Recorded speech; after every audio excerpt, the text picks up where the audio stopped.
Welcome to the Martin Bailey Photography Podcast. It's October 5, 2023, and this is episode 825.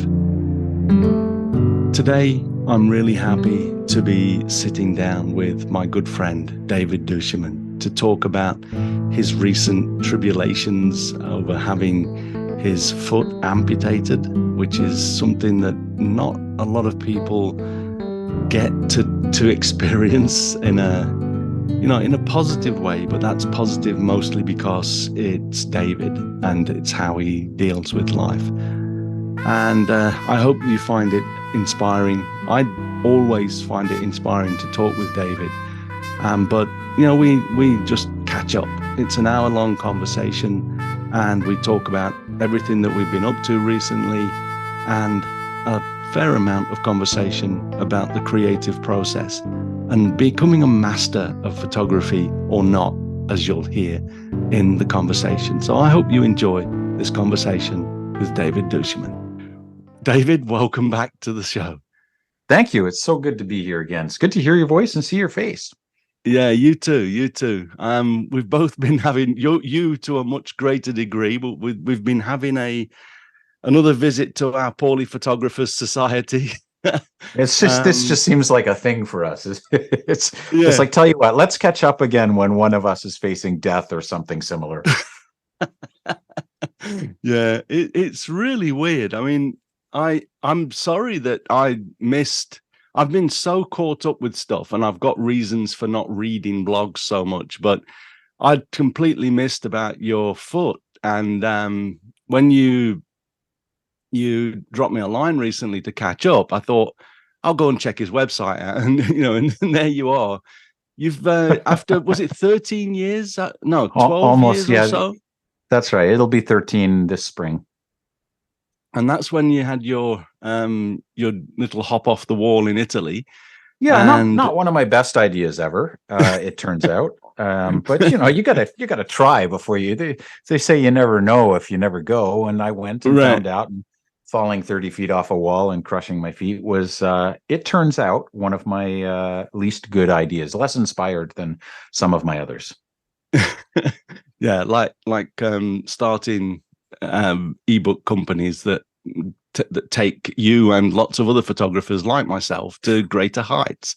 That was a good idea. That was a good activity. So the language my mother or father would use, that's not a good activity. And well, there are good activities and there are not so good activities. I've actually started categorizing them because I have good days and bad days. And what Martin and I are, for those of you listening, are referring to is 4 months. What's this? For 4 months tomorrow, I got my right leg below the knee amputated, and I have good days and bad days, but I'm trying very hard to look at them as good days and harder days rather than bad days.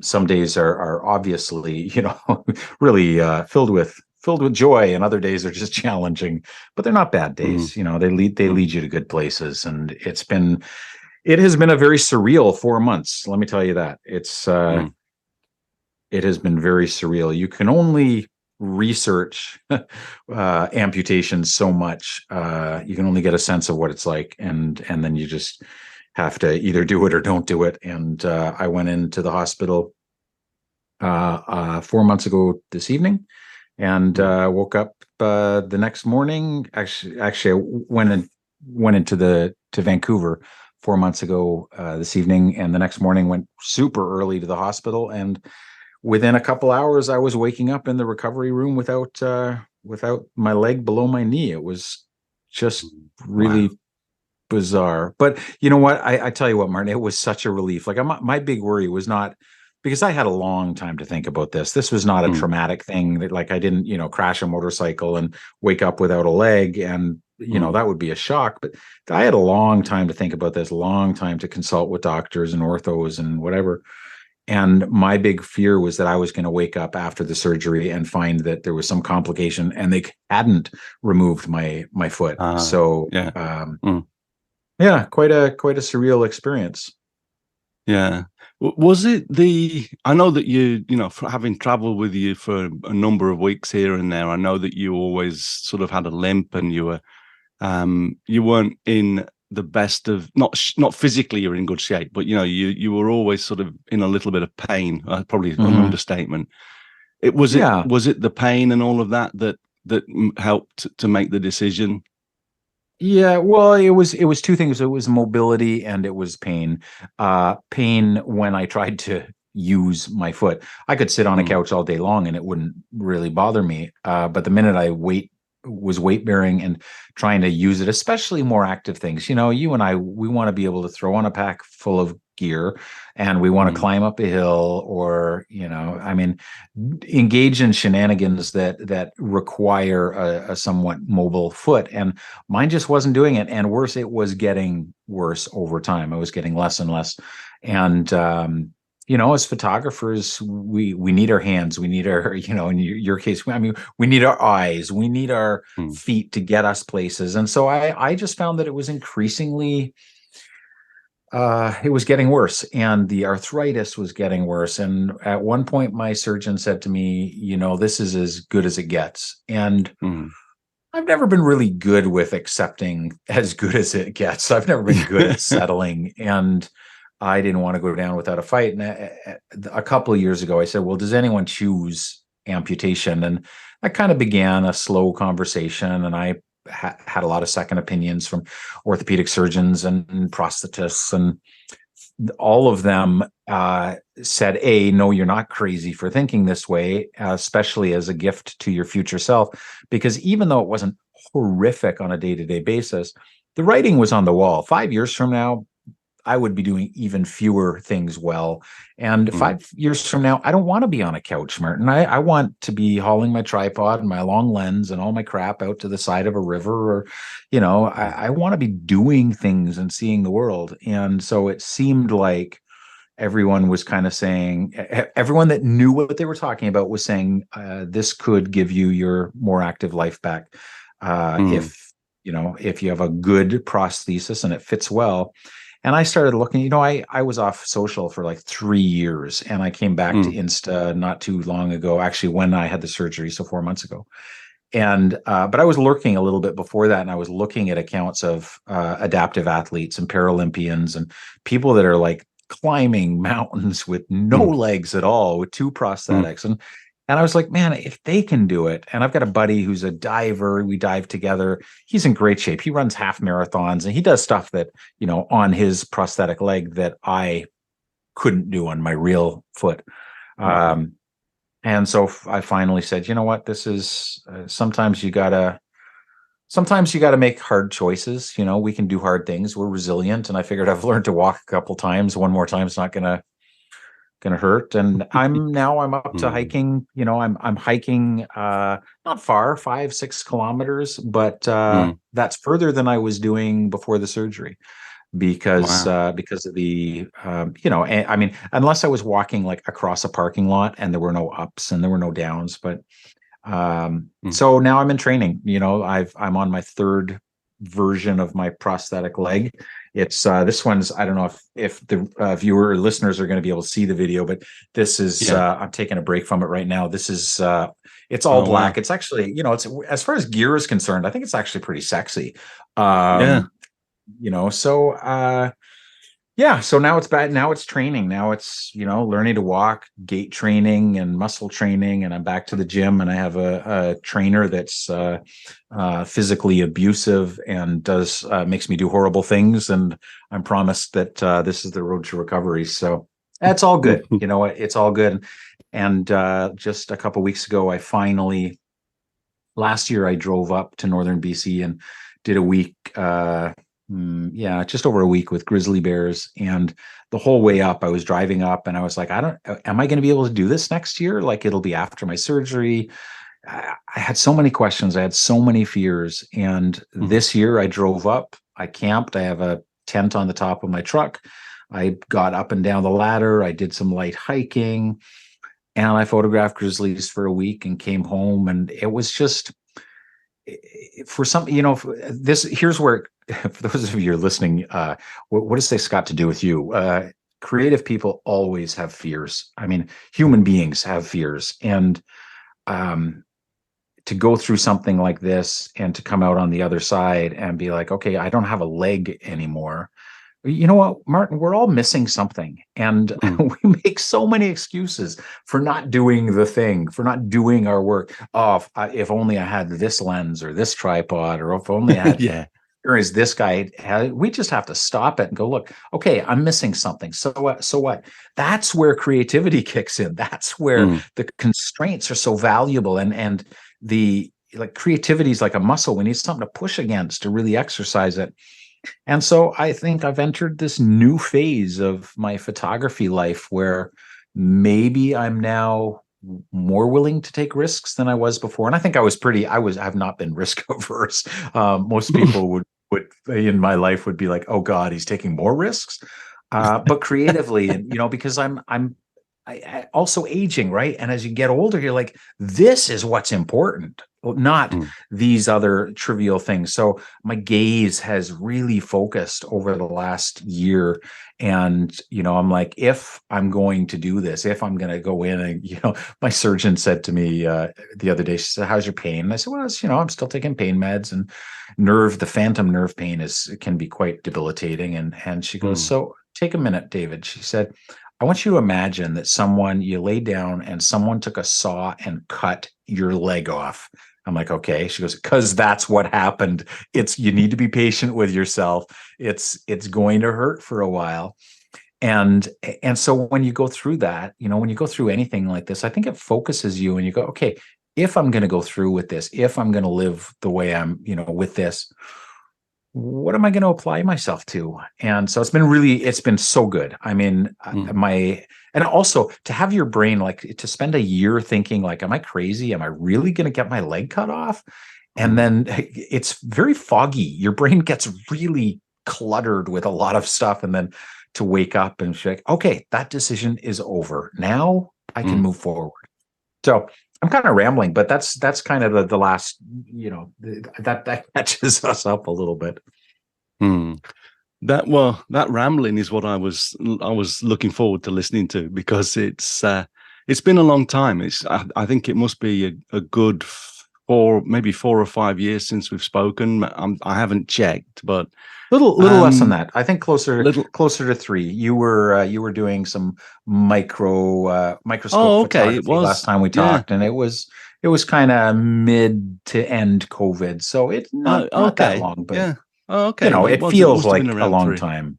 It does. It does. But I'm amazed, as usual, your resilience and the way you've handled it. You've made the decisions, and obviously, I mean, I know that you're a risk taker, but usually banking or hedging your bets that things are going to go well.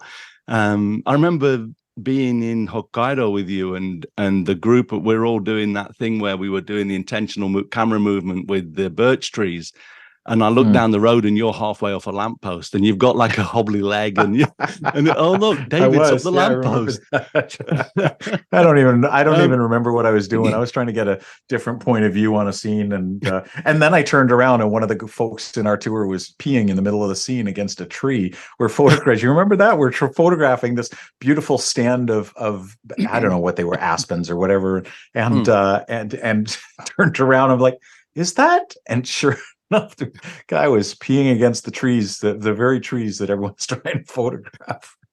Uh, Yeah. yeah. Well, you know what? It's not, I mean, yeah, it's risk. And yet everything's a risk, right? Like, there was a risk in doing the operation, but a very calculated one based on a lot of research. The bigger risk to me was not doing it. What am I Mm. going to be like in 5 years? Mm. What am I going to be like if I don't take this chance? Because, 5 years from now, maybe I'm not in the kind of health, because I haven't had my leg, because I'm slowly Mm. more and more attached to the couch. Maybe my health deteriorates, and then I'm not in a position to have that surgery or to recover well, or that Mm. too is a risk. So there's a risk to saying yes and doing the thing, whatever the thing Mm. is, and there's a risk to not doing it. Who are we Absolutely. becoming as creative people? There's a huge risk in not being vulnerable. There's Mm. the risk. Whoops, just kicked my leg over. Very few people can say that. um, it's just there's always a different perspective, and I think photography has taught me that there's always another way to look at it. There's always another lens through which to see the situation, and creative people can be very afraid of being vulnerable, and yet the risk of not I was going to say not exposing yourself, not quite what I mean, but the risk of not being known by people, the risk of not facing the thing that's huge. And our art can only get better as we embrace these things. So yes, it's very easy. People, when I went into surgery, Martin, I'm surrounded by such incredible supportive people, so many cheerleaders around the world. And the word that they kept using was courage. And I take that on. Of course, it takes some courage to do what I do, but I was probably just, maybe it's the flip side is I was just too scared to live without making the change. I was too scared of the Mm. future without, trading. I think of it as sort of sending my foot to the recycle and upcycling to something better. But Mm. patience, I'm not a patient man. Mm. Everyone's got their strengths and their weaknesses. Yeah, I have courage for some things, but the patience, oh my God, Martin, this has been just like it's been quite a road. So anyway, Wow. Wow. see, there you go. More rambling. We keep going. You're going to get all the rambling you want. I have obviously I've listened to you talk there. I've been thinking of various things to say, and I'm going to try and recall a number of them. One of them, you talked about the para athletes, and you you won't know, but about a year and a half ago, I took up archery, and Oh, I wanted to fantastic. do something that gave me, because I do a lot of my work when I'm not traveling, when I'm not on personal projects. I do a lot of my work from this desk, and we get back to that same sort of, okay, so this work, I love it, but if I'm not getting out of the office to do stuff, then and archery, I figured, you use your muscles, and yeah, I mean, I've just started training on 70-meter, the Olympic distance, 70-meter targets, and including the walk from the car to the archery place, and then every time you shoot 6 arrows, you have to walk 150, 140 meters to go and get them. Mm. I walk about 5 kilometers when I go for a couple of hours at archery, and that's better than nothing. But my core is stronger. My muscles, I've got better shoulder muscles than I've had since I was a kid. Mm. Well, since I was late teens when I was actually building them. But I started to think, related to that, there are two things I want to say. One is you talked about the para athletes, and I see archers with, like, some of them have got no hands. They have their bow attached to something, and they pull the string with their teeth, or they've got one hand and they're doing it with their teeth, or they've got no arms and they're doing it with their feet. And Amazing. people are absolutely amazing, and they're not only doing it, they're still hitting the center of a target 70 meters away. Exactly. Okay, right. I mean, it really is amazing what people can do when they put their mind to it. And I mean, we have an archer at our club, the club that my main club that I'm a member of, who was in a car accident. He's a big guy. I think he used to do either baseball or basketball. So he's got a really big reach. His arrows are long, because you can see when he holds his arms out, they're wide. Mm. So it's Hmm. obvious, although he's in a wheelchair. He had an accident, ended up in a wheelchair, and but he's got stuff attached to his wheelchair. He'll drive up. The first competition I did, I was on the same lane as him. We were switching. He'd shoot and then I'd shoot, and so. But this guy is amazing. He found himself in a situation, decided he was going to still want to do something with his body, and he took up archery, and he's a great archer. Um, so the the way people are resilient, if you set your mind to go and do something, and to me, I'm in awe of people that do that.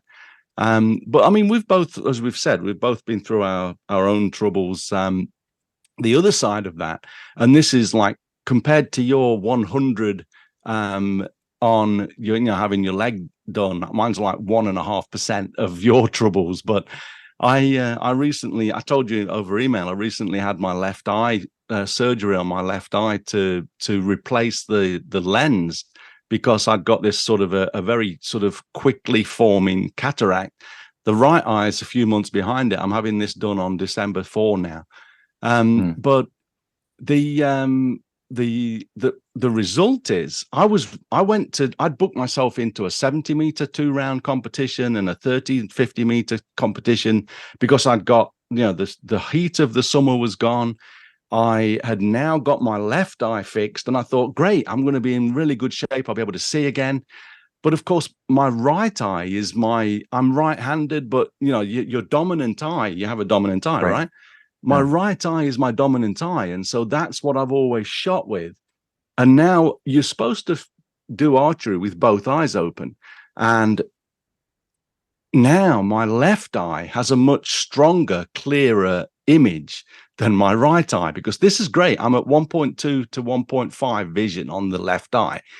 My right eye, even with a contact lens in now, which is the only way I can really get anything close to balancing them out, because I've still got the cataracts in here, my dominant eye is cloudy, and I can see like 2 or 3 of the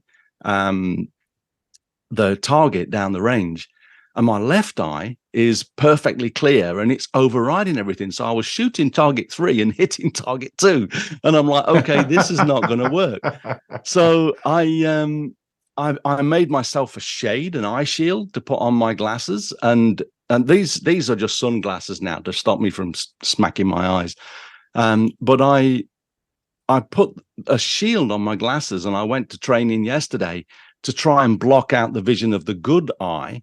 And now all I'm left with is one blurry vision of the target in the distance, and it just didn't work. I've had to pull out of both competitions. But the good thing is, and this is, again, we're always looking for these silver linings, is that I've now got a little bit more time, and I'm going to go, now that I've got the contact lens in and my eyes are actually somewhat balanced and I can drive safely again, I'm going to head out and go and do some photography, which is what I was here to do in the first place. So, I'm hoping to go over to the coast on the Japan seaside and do at least a few days here and there, and see if I can keep myself active and keep myself creative, but doing that, because, like I say, I mean, a lot of the time when I'm on my tours, I'm full on photography. And when the tours finish, I do other stuff. I'm sort of here in Tokyo. I've never been much of a street photographer or things like that. If I'm going to do photography, I have to get in the car and drive for a number of hours, at least. Ideally, get on a plane and go somewhere nice. But I feel as though I get in a bit of a rut when it comes to just using the time that I have. So I make projects. I mean, I've got over here, I've got a 3D printer. I've been making products with a huge 3D printer. I've been doing all sorts of stuff to keep myself busy because I enjoy doing it. But at the end of the day, it's, I'm still hanging my hat on being a photographer. And so I figured, okay, can't do the archery. I've got other projects to finish, but I'll finish those later as necessary. I'm just going to jump in the car and go. So there's my silver lining. And I'm always thinking that, there's got to be something that we can do to keep ourselves from going insane, which is a good possibility when you're close to it, like I am. I hear you. Yeah, I wanted to ask, what have you still been doing your underwater photography as well? Are you still able to do that, or do you think you'll be able to? I have no idea, Martin. I can barely have a shower at this point. So I haven't got to the point of getting in the water. But I could. There are a number of issues with being in the water, specifically being underwater, that I am unprepared to deal with right yet. I figure you walk before you can run, Yeah. and then you figure out swimming. There are, Mm. with my new leg, there would be buoyancy issues. Yeah. The foot leg will move differently in the water. Right. But generally speaking, no, there's no reason other than the question of how you get in the water. Do you wear your leg or not? Yeah.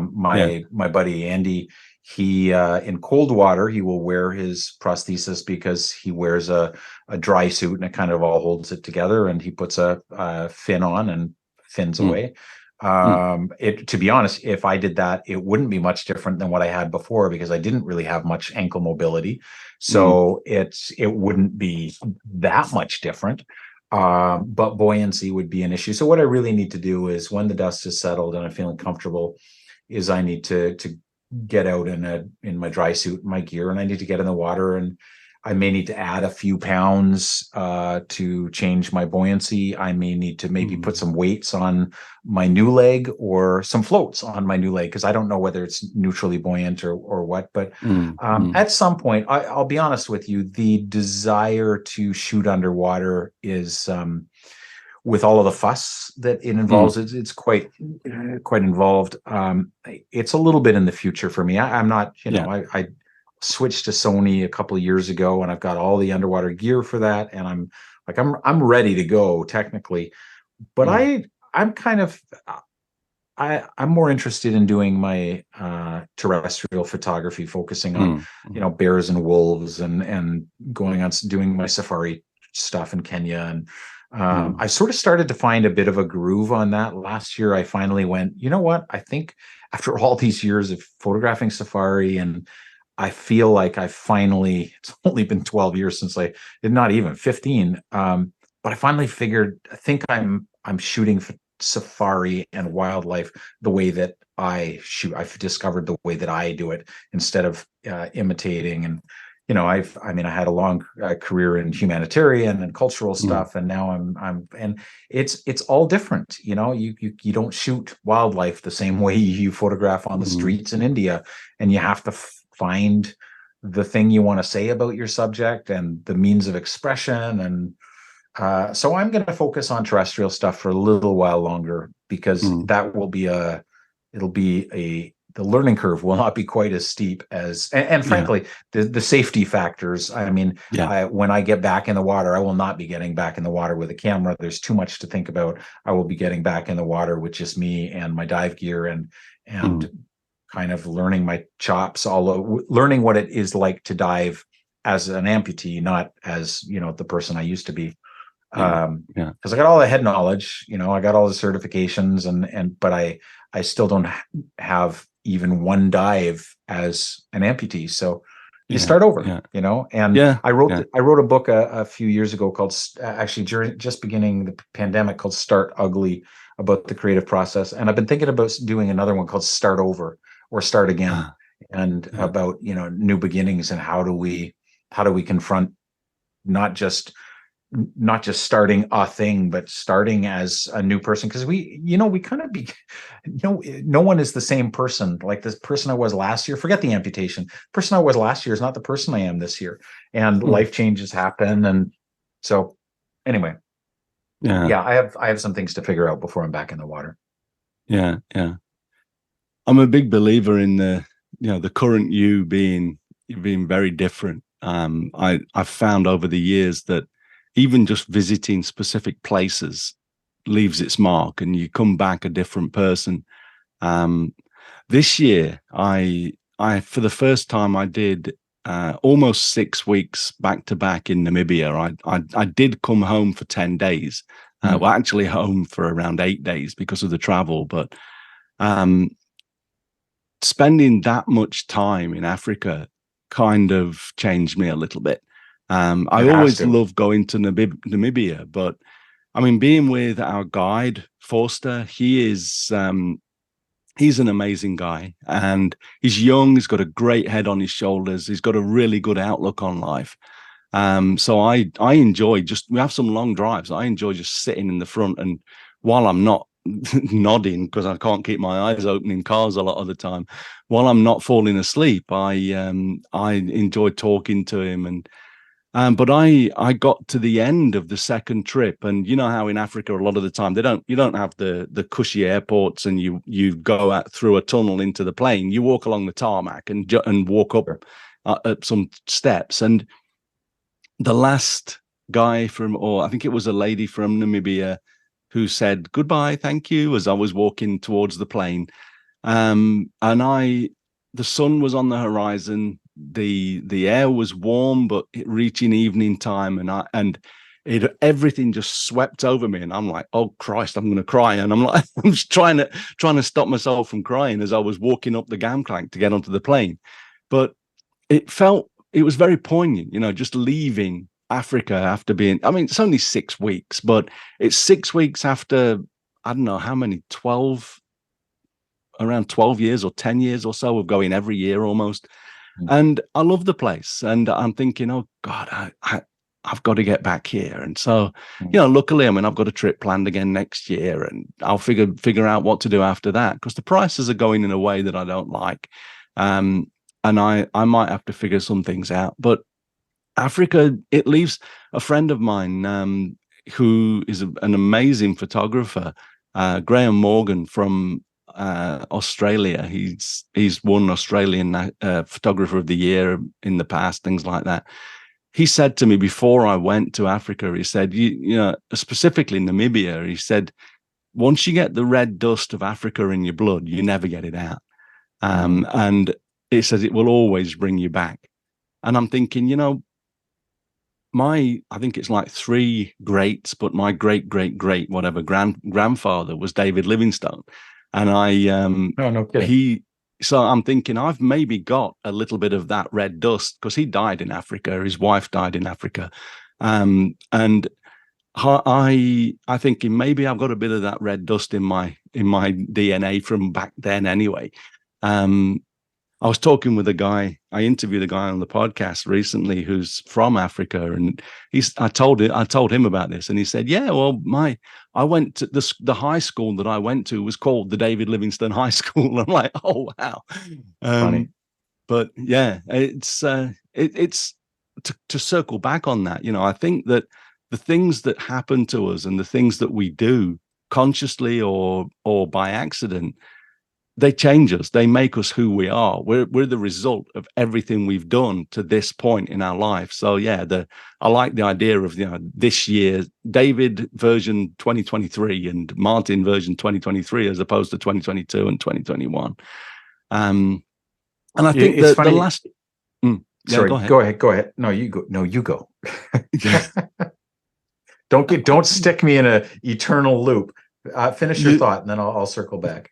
Okay. So, I mean, I was going to say just briefly that, the last few years, I think, have changed most people, with the way pretty much everyone either had a really good time with COVID. And I can imagine the people at Zoom are enjoying they've taken a bit of a dive, but Amazon, a number of companies have really made a lot from the pandemic. But the average person, the normal, I think, has probably a lot of people have a very different outlook now than they did 3 years ago, before the pandemic cropped up and changed everything.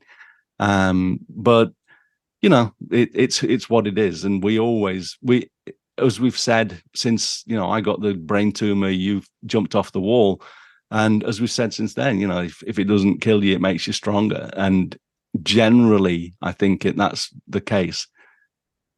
Well, now Your turn. you have said what doesn't kill you makes you stronger. I say what doesn't kill you gives you something to blog about, and exactly. Yes. I stand by that. I was every now and then, it's been a while, but exchange emails with Stephen Pressfield, who's the author of The War of Art, which is a phenomenal book. If you have not read The War of Art, you absolutely must. And I had sort of talked to him about my journey, and he said, "Well, it's quite a journey." And I said, "Well, as Nietzsche said, what doesn't kill us gives us something to blog about." And he wrote back. He said, just one line. He said, "You, my friend, have coined a deathless epitaph." And I still, to this day, I'm like, that's the coolest email I've ever received. Wow. We do become different people. And what I was going to say before I so rudely interrupted you, on Insta, I've returned and I do these very little kind of inspirational reels as I come up with something to say. And the other day I said, what would it be like if we spent more time thinking about being intentional about the person that we are becoming, the photographer, the artist, the human being that we are becoming, rather than focusing on the nitty gritty of the here and now, specifically like the person we are now, or that we judge ourselves to be now, and more specifically the mistakes that we're making currently as we learn a thing, and beat ourselves up because, oh man, I can't get this right and I haven't figured it out, and we look back at our work and we cringe at it, and or worse, we look at the work we've done and we're overly proud of it, and we camp out on it and try to repeat ourselves, rather than focusing on, these are lessons that I'm learning and I am becoming the person that will make better art. We're so worried about making a masterpiece, and very few people are actually worried.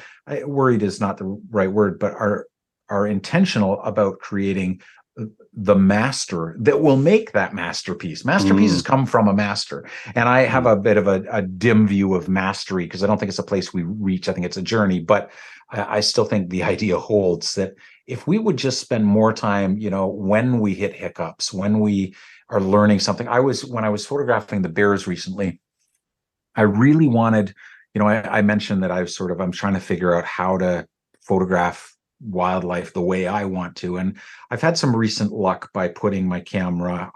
If you look through my work in the past, you will see I like wide angle lenses, 16 millimeters to 35 millimeters, pushed in really close, alternate POVs, often very low or very high. And that's just what I love. I love the encounter of this stuff, either with people, cultures, and turns out wildlife. And so I thought, well, I'll put my camera. I borrowed a cage to put it in for rhinos and elephants and that sort of thing in Kenya, and it worked out really well. But the effort to do it, to engage the shutter, I had an app on my phone, and it cacked out about 10 feet away from the camera, and I was always fighting with the Wi-Fi connection and it's just, and the learning curve. So I thought, I'm going to try this with bears. Man alive, you would think I was in kindergarten as a photographer. I was making all kinds of stupid mistakes. I just couldn't get it right. But instead of kind of beating myself up, or worse, just giving up, I was like, okay, I figured out one more piece of the puzzle. So that's one, and then the next one. And stupid things like I didn't turn off the setting for my power settings. So 30 seconds after I'd placed the camera trap and was ready to go, the camera would just be like, okay, well, I guess you're not using me anymore. And it was shut off. And I'd be, God damn it. Go when I get the camera and I fiddle around and I fix it. And then the next bear comes along, and of course it hears the shutter going click, click, click. And I'm like, oh, God damn it, I forgot to. So I retrieve the camera, and and you can either beat yourself up and be like, this isn't working, or you can ask, how can I work this? And build lesson upon lesson. Don't berate yourself. I wasn't stupid for missing that. I just overlooked it. Okay, fine. Now I've learned my lesson. Now I go on to the next, next stupid thing, and I figure that out. And eventually, I came back from this one almost 1 week trip with like one picture that I love.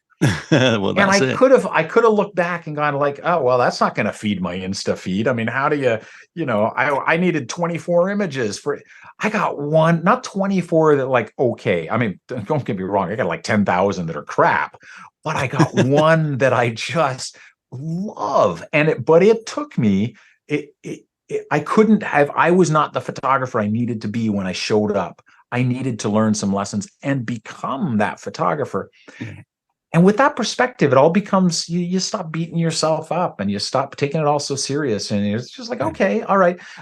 My buddy John was with me, and we were doing sort of similar things. And he had a moment because he had a pocket wizard. He was doing a different triggering system.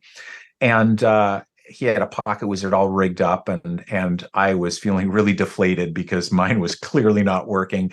And he had the two cubs coming toward his camera, and they came right toward his camera. I could just see him. He's clicking away, and I'm just like, oh, so. And one cub jumps over his camera, and then another jumps over his camera, and I'm tearing my hair out. I'm just like, oh my God. And then he gets it back, and the batteries in his pocket wizards, he borrowed them and they'd gone flat. And so he didn't get the shot either. And I just, between the two of us, we were just, pulling our hair out. And yet we learn lesson after lesson. And I think there's something to be said. There's a lot to be said for embracing the beginner's mind.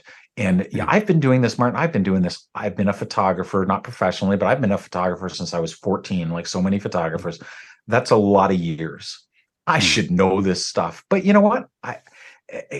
There's never a day goes by where I'm not becoming. Yes, over the trip with the bears, I became the photographer that made that photograph. But that's not the photographer that's going to make the photographs that I make in Kenya next month. I'm still becoming that guy. And there are lessons to be learned, and what I have long said, and it applies to my amputation, it applies to creativity. We need the constraints. We need the problem to solve. And so rather than beating yourself up, lean into that stuff, like lean in and be like, okay, what's the next challenge? Like intentionally choose challenges and constraints for yourself. How can don't just go and be like, I'll shoot whatever I get. That opportunistic approach, that'll get you somewhere, but it's not going to get you near to where you go, okay, but I'm going to try this thing and I could fall on my face, right? Like my whole life, Martin, is going to be summed up. I love the idea of what doesn't kill you gives you something to blog about. But at the end, my epitaph is going to be, well, that didn't friggin' go as planned. Like it never does. And so we can fight it, we can bitch about it, or we can be like, buckle up, like, and what a fun way to approach life, because the other way is just to look at the constant failures, so-called failures, not learn from them, bitch about how, you thought you were better than this and lose yourself in the bottle. Wow. I again, I've got a bunch of stuff I want to say, but yeah, I completely relate to a lot of what you just said. And I think that, we are always learning. Let me ask sometimes a we're question. not. So let me push back and say sometimes we're not. We are always facing learning opportunities.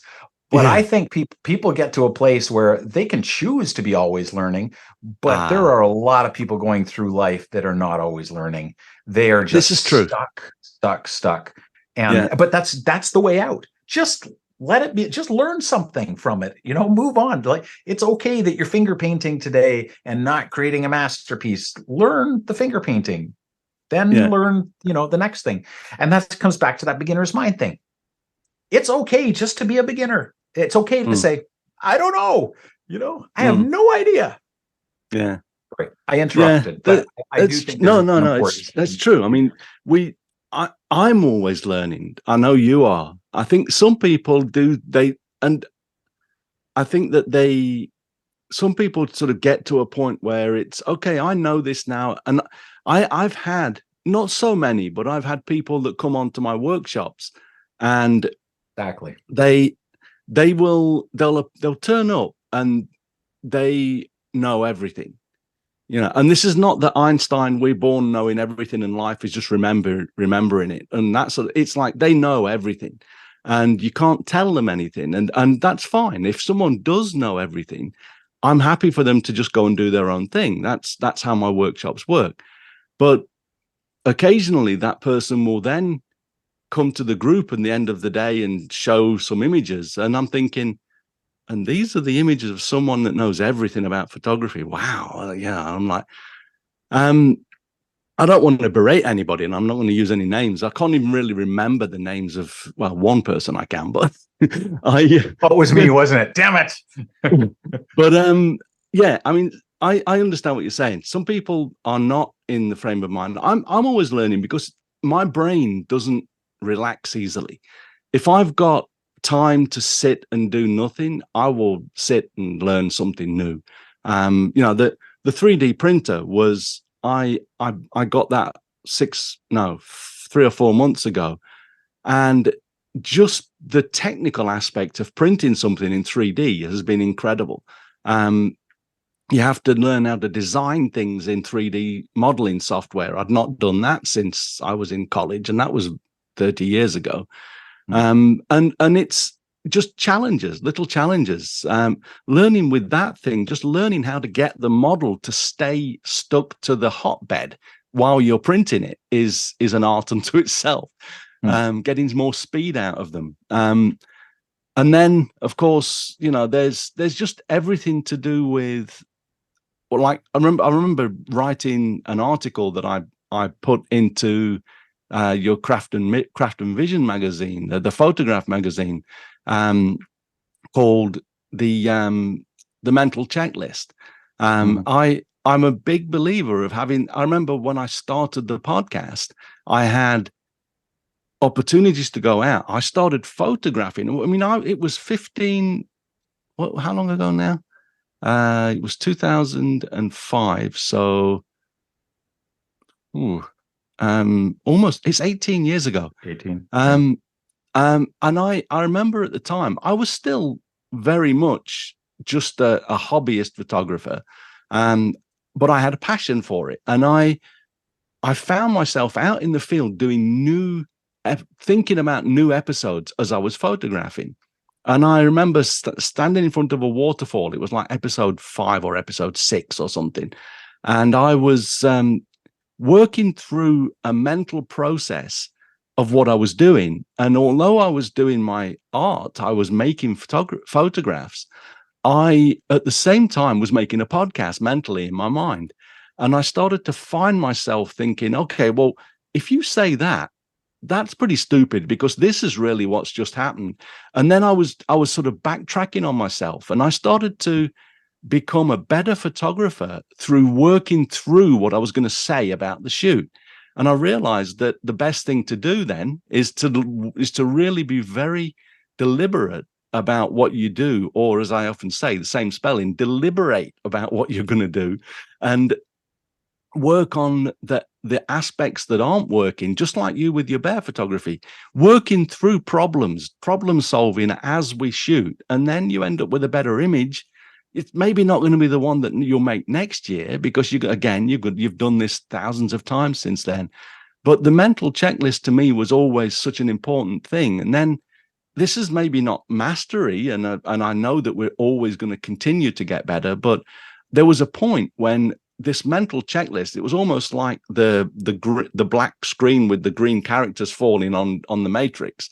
It becomes so natural that while you're doing stuff that you're comfortable with, it goes into the background and you just do it. It's like, okay, what's behind me? What happens if I use a different shutter speed? What happens if I do this, if I do that?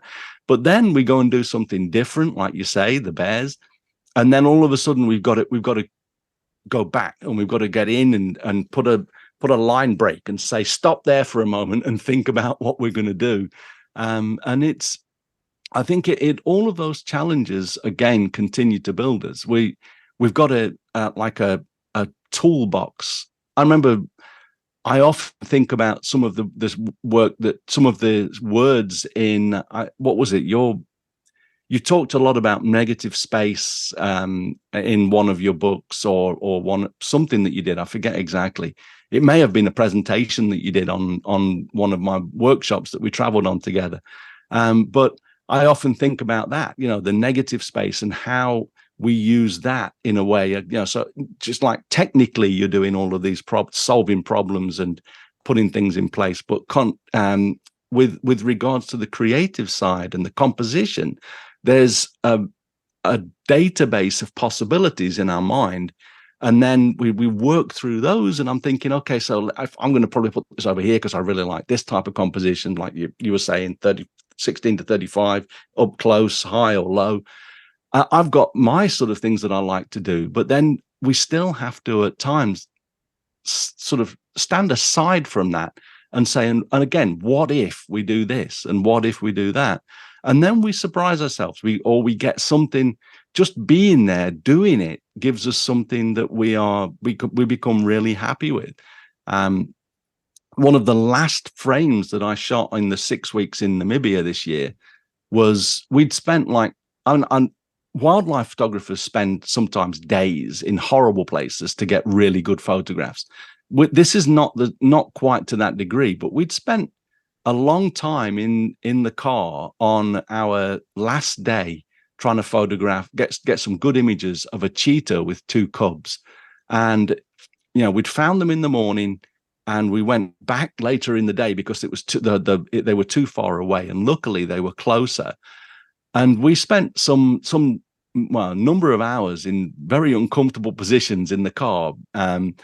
I was in an uncomfortable position because I sit in the front seat and I'm having to sort of go sideways. The guests are in much better positions, but we finally got, to me, one of my best photos this year and probably to date was the cub. One of the two cubs puts its hand up and touches the mother's forehead, and the mother sort of bowed down a little to let the cub touch her forehead. And I've got this, beautifully sharp. They're under a lovely tree. The second cub is visible just through the grass in between them. And I'm like, okay, this is this year's photo. And I'm thinking probably a number of years I won't get something like this again. And I'm not a religious person. I'm a spiritual person in some ways. I'm thinking, okay, that's your pat on the back for doing a good job for the last 6 weeks here in Namibia. And we adapt, we do things, and sometimes it's just doing it every day. And bless them. I mean, I feel sorry there was a couple of the gentlemen on the group had pretty much run out of energy and stayed back that afternoon. And one of them, I'm just finishing a 12-week course to get him up to speed on Capture One. He's like really regretting it because he didn't come out. And I'm thinking, really the work we do is keep doing it, and that will lead to some kind of reward, some kind of the fruit of our labor. If you don't put the labor in, you don't get the fruit. It's like and so 100%. You got to show up. You got to show up. The secret of life is small wins consistently applied, or gained over time. It's that way with investing and finances. It's that way in your relationships. It's not the giant leaps. It's the small, everyday, put the work in. It's that way with your health and with fitness. It applies to everything. And I get these emails from people say, okay, you're talking all about composition, but I photograph wildlife and composition doesn't apply because everything's moving so quick. And I'm like, no, it still applies. It just makes it harder. And that's why you need to have studied it and been intentional about it and photographed frame after frame and studied those frames so that when the action is fast, when the moment happens, when the cheetah cub puts its hand on, you have already anticipated the balance of the scene, the tension, the fact that when the cheetah does this, that's going to affect the gesture of the scene, and maybe I need to tweak it in or zoom it in a little or zoom it out or get a little lower. Like all these things. Of course, composition still matters. Of course, no image succeeds just because the thing that happened was so friggin' amazing that, very few. There are probably a few images that succeed in this way, but they don't succeed as well as if it had been really well composed. And but you have to have learned these things and thought about these things. The longer everyone wants to be an intuitive photographer, everyone wants to be instinctive. It's not instinctive to compose a photograph. But let me tell you, after you've been doing it for 30 years and you've been studying the masters and you've been looking at, considering all the things that go into making a great photograph, it sure feels instinctive. But it's not a big win. It's the effect of many, many small efforts applied consistently over time, thinking about things, studying them, making a lot of photographs, and yeah, showing up. We're such a superstitious bunch. Whenever I'm with a bunch of photographers, they're like, nothing's happening. Quick, somebody change their SD card, because the second somebody takes an SD card out of their camera and fumbles for another one, something of all the cameras are going to, what happened? What happened? You know, and it almost, I mean, the poor gentleman that missed out on the opportunity. But my first instinct was, well, of course it did. Of course that happened, because two people went, you know what? I'm tired. I've seen it all. I've shot it. I'm shot out. I'm going to stay in bed. Great. Let me know if you're going to stay in bed, because I'm going out, because something's going to happen. That's it. Yeah, Always. yeah, yeah.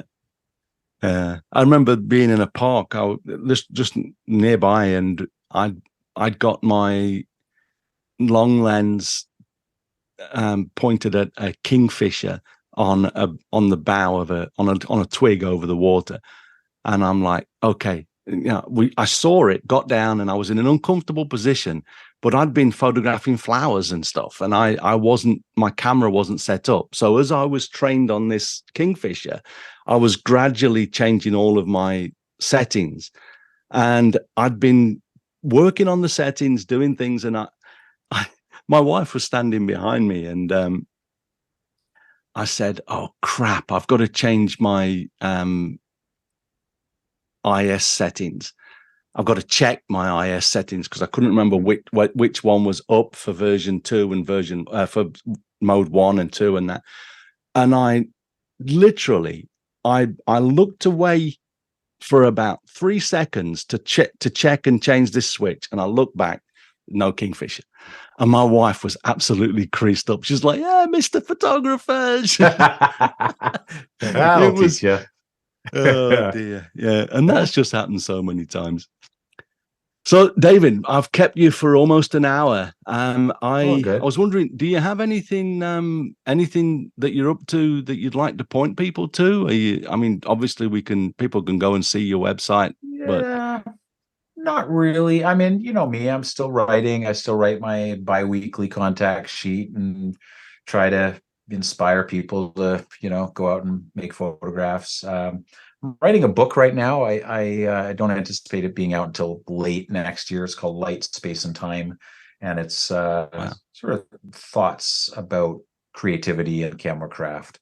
So I'm excited about that, but I've been on these nerve drugs to kind of keep the phantom pains at bay, and my thinking's been a little foggy. So, yeah, so I'm, there's that, but no, I'm not, I've got nothing to sell. I just, just wanted to hang out. But certainly, certainly if you're interested in the art and craft of photography, then go over to my website at davidduchemin.com and, check it out, see some new pictures, and have a poke around. Yeah, isn't it funny? With age, I think I'm mellowing out. I do, I do, I don't know, a handful of podcasts every month, and I'm always getting that question, and increasingly, I'm kind of like, nah.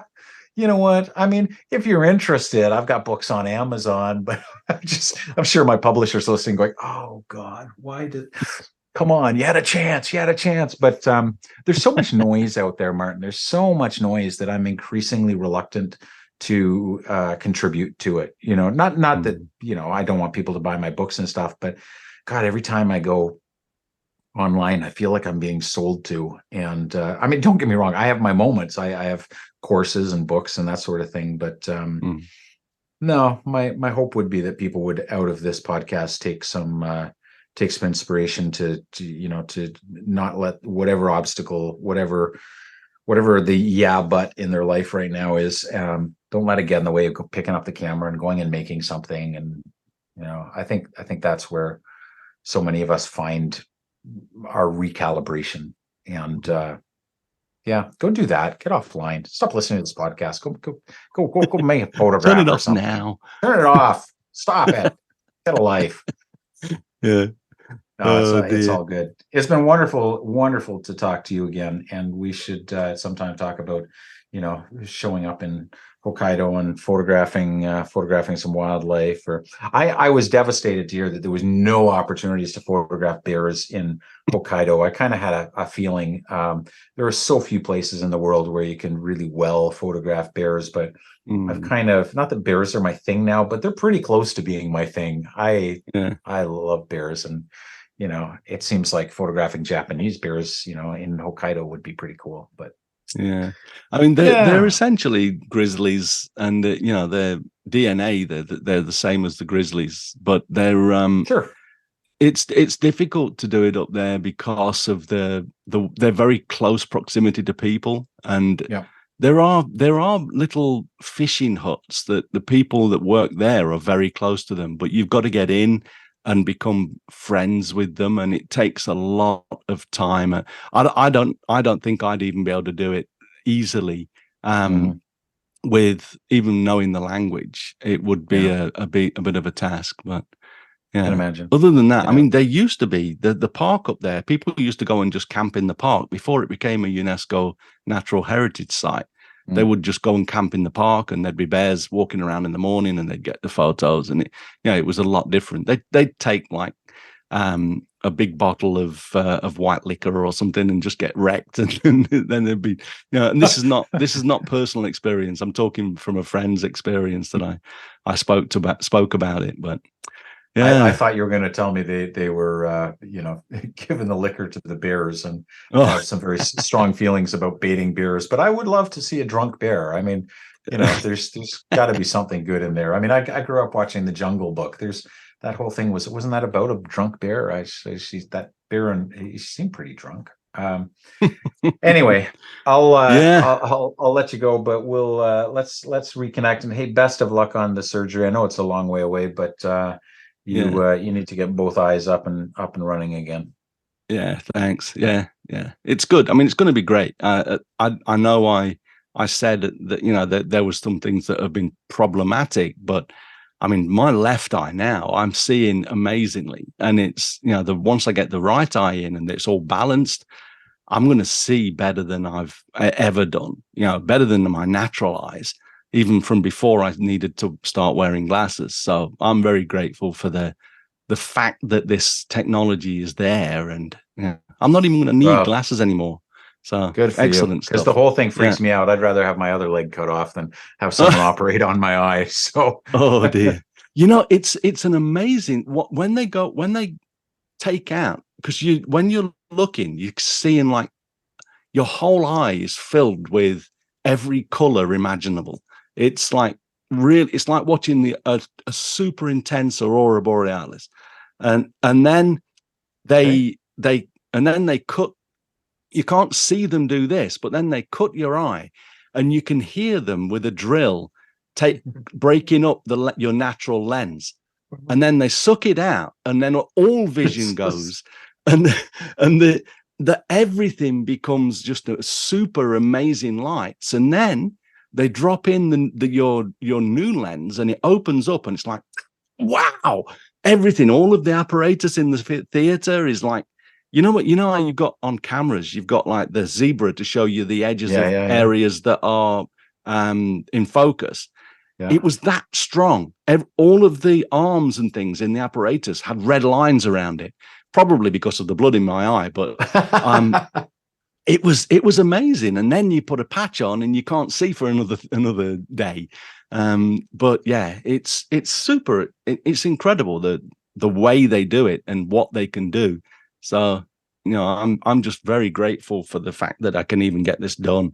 Because not being able to see very well, I've found over the last 6 months was very, very frustrating. Of course it is. Yeah, of Anyway, course it is. yeah. Well, David, thank you so much. It's You're been welcome. an absolute blast. I hope we can talk again. Every Anytime. time we finish like this, we say we'll try and make it not so many years, but it always seems to be take a while to get back together. But I really enjoy our conversations. It's only 3 years. Come on. Yeah, yeah, yeah. It's not a huge amount of time. Let's put something in the calendar for 3 more years from now. Yeah, I like Actually, it. I mean, whenever. Drop me a All line right. whenever you want to chat, and I'll do the same. I'm Vice terrible versa. at doing it from my side, but all right, Fantastic. brilliant All right, my stuff. friend. David, soon. thank you very much. Speak again. All right. Ciao. Bye-bye. I really hope you enjoyed that conversation. I did. It's always a pleasure. I want to point you over to the website to catch up with me at martinbaileyphotography.com. Go and look under the menu at the top there. I also wanted to mention that we do have a number of places still open on mostly the first 2 winter tours. So the landscape tour in Hokkaido, Japan in 2024, January. And following that, there are a number of spaces still open on the first of the 2 wildlife trips here in Japan. They're amazing tours, and I hope you decide to come and join us. So you can find those under the tours menu at the top of martinbaileyphotography.com, or just go directly to the tours page to see how many places are still open with the short link mbp.ac/tours.